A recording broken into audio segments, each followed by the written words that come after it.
solved after several deadly incidents during the pre-World War II evolution of its submarine service. The frightening situation of a submerged submarine taking on water.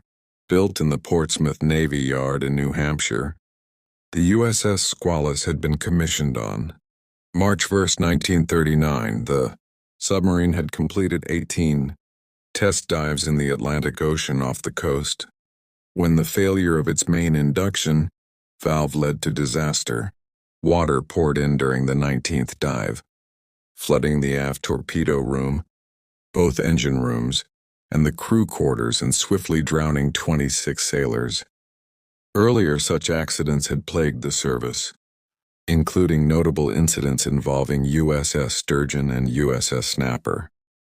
Eventually, these issues finally would really be solved, and the prospect of a recurrence was minimized. But on May 23, 1939, the lives of the remaining 33 men aboard Squalus hung in the balance. During the frantic rescue operation that ensued, USS Sculpin, the Sargo-class sister of Squalus, located the sunken submarine. The two craft were able to communicate for a while via telephone marker buoy, but rough currents severed the line while the rescue was in progress. As precious time slipped away, Lieutenant Commander Charles B. Dorsweet Mommsen led the recovery effort that saved the lives of the men trapped aboard. Squalus, Mommsen and Company utilized the relatively new McCann rescue chamber to complete the operation. In the process, the diving techniques employed also validated theories regarding nitrogen narcosis, a syndrome marked by the anesthetic effects of prolonged deep dives. 4 enlisted diving experts participating in the rescue received the Medal of Honor for their heroism. In the wake of the rescue and salvage operation that followed, Squalus was repaired and refitted, renamed USS Sailfish, and returned to service with commissioning on May 15, 1940, following the Japanese attack on Pearl Harbor. Both Sailfish and Sculpin went to war. The heroic Sculpin would make 9 war patrols before it was scuttled by its crew after severe damage in action with enemy destroyers on November 19, 1943.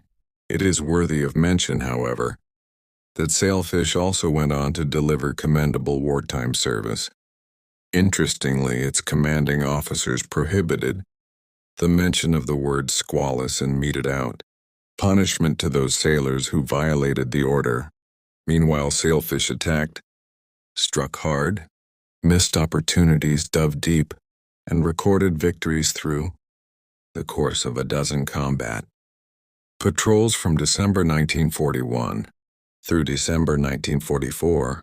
Sailfish was credited with sinking 7 Japanese vessels, both merchantmen and warships, most notably the aircraft carrier Chuyo. Ironically, the enemy carrier was transporting 21 survivors of the Sculpin captured during the submarine's final encounter. Sadly, 20 of these men perished. By the end of World War II, Sailfish had sunk more than 40,000 tons of Japanese shipping and earned 9 battle stars and a Presidential Unit Citation.